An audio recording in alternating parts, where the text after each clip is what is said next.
Welcome to the weekly roundup for Division 2, and I'm joined by the coach of the Moss West Lakes Football Club in Division 4, Sean Glacks. How are you, Glacks? Very well, thanks, Luke. Going on well. Yeah, you would be 3 wins in a row and happy on a Monday night, mate. Oh, that's right, yeah. Away from the lovely Julie for a few hours, even better. So.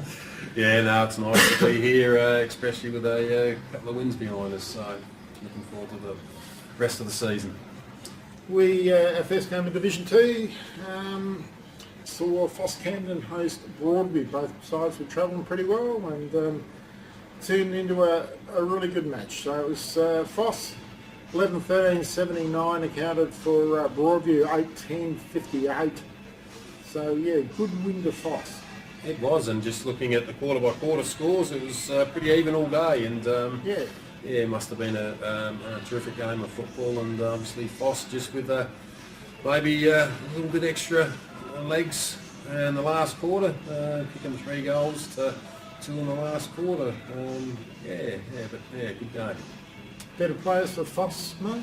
PHOS Camden, yeah, their better players was Cross, Virgin, Jacka, Eddie and Brayley.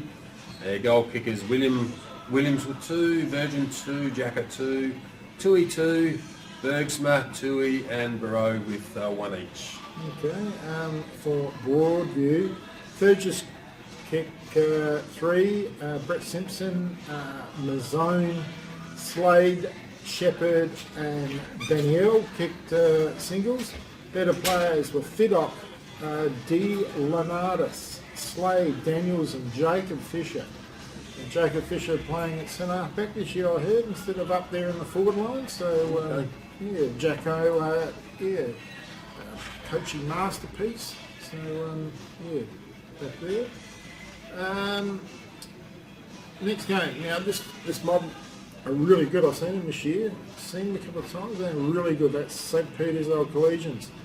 10-8-68 defeated Golden Grove 8-6-54, and I thought it'd be a 10-goal win. So well done to Golden Grove to keep the margin. Really, St Peter's a very good side, and Golden Grove the bottom, St Peter's the top. I didn't see only a 14-point margin. I must admit. Better players for St Peter's and goalkeepers?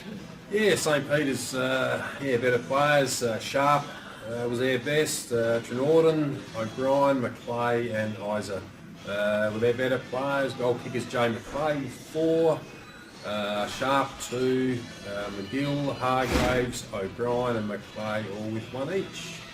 Yeah, for Golden Grove, Harris got 3, Walters 2, Phyllis, Wade Matthews and Dodd all with singles. Johnny Boxer was best. Pittman's, Scuds, Phyllis and Ingram were amongst their better players. But this St Peter's unit, I would have thought are heading straight back to Division 1. So yeah, they're the best side I've seen in Division 2 this year. Yeah, really good. Yeah. Travelling nice. Well done the Golden Grove. We'd come up against them last year, and they were a pretty good outfit last year, so it's great to see them run the favourites to the last quarter. We travel off to CATERER Oval there in the city, and Old Ignatians hosted the Sacred Heart Old Collegians, and it was Sacred Heart run away with the game after a tight 3 quarters. At 3/4 time, it was only 6 points the difference, but Sacred Heart ran away in that final term. It was 15-16, 106 to 13 Old Ignatians, 9-8-62. So, great last quarter. Yeah, they've certainly come home with a wet sail there. 7 goals to 1 in the last quarter. Steamrolled them, didn't they? So, better players for Old Iggies. Old Iggies, yeah, their better players was Connolly was their best, McNeil, Kieran, Cook, Centurina, Manson, and goal kickers Karen and McPherson. Kieran with 3, McPherson 1, Higham, Reynolds, Kieran, Penta and McNeil all with 1 each. Yeah, that McNeil's a gun. He's a very good player. I've seen him play a few times for Old Iggies. He's a good player. Sacred Heart Old Collegians.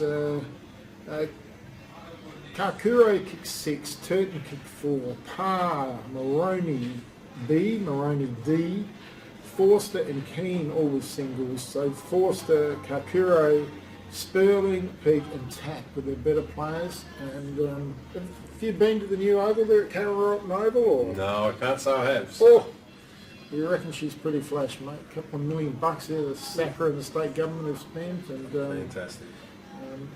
they're calling it Hunter Park. I don't know, it's been renamed Karen Rotten Oval, so I don't know about that. But anyway, doesn't matter, I suppose. We did the live broadcast of this game. We did a live stream of it. Unley Mercedes Jets. It was 10-8-68 defeated Gaza 5-12-42. The game was called off at 3/4 time. Unfortunately, a lad from Gaza broke his leg and we had to wait for the ambulance. And I know the umpires applied the rule. They gave it an hour plus 7 minutes for 3/4 time, and that was from basically 4 o'clock. Yeah. So, but still, the players had to. They were basically out there for an hour and 7 minutes just getting cold, and it was dark and it was horrible. And I don't think anyone wanted to go, and half the crowd disappeared as well. Yeah. But the ambulance people, they do the right thing by the lad, and that's what all they can do is they will worry about his welfare. And we saw the runner going across to them and that, but still, they had to look after the lad. Oh, that's got to be the number one. Yeah, undoubtedly. Yeah. But I think there probably has to be a rule in place that says that, 4:30, the game must start, but the last quarter must start at 4:30 because the lights were already on. And here's another thing, when they were warming up, when they thought the game would maybe recommence, they were all warming up with the yellow football. But I don't know if you're allowed to play with the yellow football. Yeah, you'd have to check the rule book for that one. Yeah, I couldn't answer that myself. And I wouldn't know if anyone carries a yellow footy with them on the match day. That's true, I just think, like in the heart of winter, players not being around for an hour and 7 minutes, having not played, they're getting cold, and I think there's a risk there for hamstrings and backs and calves and, when on a cold day. Yeah, we had a similar incident when I was coaching basketball over on the York Peninsula, and a young lad from Butte broke his leg quite badly, and the game was called off because the ambulance was about an hour away, and and that was happened at the start of the last quarter. So players' welfare has to be the number one priority, and I think the hardest thing was for the players was umpires gave it an hour and 7 minutes for the ambulance had to have left. Yeah. Well, the ambulance left at an hour and 8 minutes. Oh, okay. So it was only 1 minute after it left the oval, but the umpires then called it off at exactly an hour and 7 minutes. And everyone hung around for all that time. It was just, it's awkward for the umpires, I guess, if you make they follow the rules. That's right. Yeah, I'm just saying the rules are wrong. Yeah. So, anyway, only Mercedes Jets, they played really, really well. To that point. Nick Pesh, he was really good in his return match at centre half forward, gave him a real focal point. He kicked 4. Luke, he was brilliant, especially that first half, kicking 3. Sullivan straightened him up at full forward, 2. Taggart kicked 1. Better players, Redden, he got the job on big Brett Heinze, and absolutely one hands down brilliant job from Redden. I'm glad that they gave it to the best player too. His slip was unbelievably good. O'Sullivan up forward was good. Pesh was fantastic. And Farman, I think he's playing his first or second game. So he's good to see him get the best players in. Yeah. For Gaza, then? Gaza, goal kickers. Alocca with 2, Smith, Olive and Heinze with 1 each. Better players, T. Carr was their best, Mapstone, Du Bois, Fulton and Filty were the better players for Gaza. In the next game in Division 2, we had Salisbury North. They hosted Brighton. Both sides have been in great form. Salisbury North, all the hype all coming into this season, picking up players and players returning, and probably hadn't put it together, but they took on a quality opponent on the weekend in Brighton and they got the job done. Well done to Salisbury North, to Chappie and Dallas Wiles out there. 11-12-78 to Brighton, 11-6-72. So a good win to Salisbury North. Yeah, it is, and come up against Brighton last year in Div 3, and they were probably a class above everyone, and yeah, it's no surprise that they matched it for most of the game against Salisbury. In tight all day, Salisbury North led by 2 points at half time. They led by 11 points at three-quarter time, and eventually got over the line by 6 points. So yeah, it was a cracking game of footy. Better players and goal kickers, mate? Salisbury North, yeah, their goal kickers, Pape with 3, Sharp 3, Wiles, Stengel, Victor Hay and Wagner all with 1 each. Better players, M Sharp was given best for them, Robinson, Hay, Boyle and Russo. Yeah, for Brighton, Will Rivers obviously released by the Crows, another one there on the Crows top-up. Carg with 2, Kennedy with 2, Howie with 2, Plenty and Trembath. Better players, Harvey, Tate, Boyle, Brookman, Trembath and Evans. So yeah, well done to Salisbury North, and well done to Brighton, probably never been to Salisbury North Oval. In fact, wouldn't have been to Salisbury North Oval. Good, terrific. Yeah, really good. Yeah, a few sides at the moment look like they're clearing out a little bit, mate, at the top end of the table there in Division 2.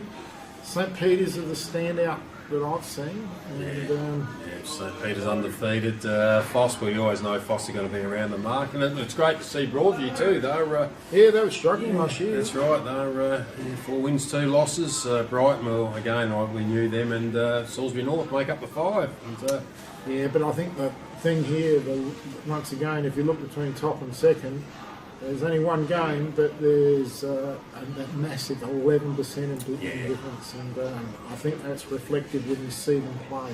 Yeah, that's PHOS worth the game. Yeah, that's Broadview, Salisbury North.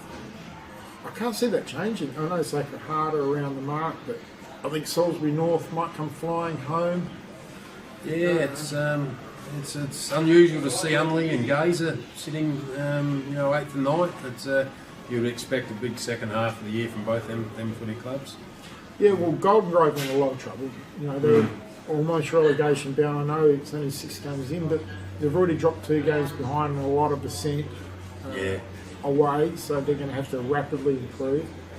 And even Gaza now, they're, that game and, that little bit of percentage, certainly they would like to, see themselves finishing a bit higher, but I guess they're only 1 game behind though, the 8th and 7th place Iggies and only Mercedes Jets have used 37 players already this year. In 6 games of footy, so you think when they get some players back that they might improve? Yeah, you're always wanting as a coach to try and have a stable team, and obviously having 37 go through the A grade. In 6 games. Yeah, they've had to chop and change a fair bit, and that's incredible.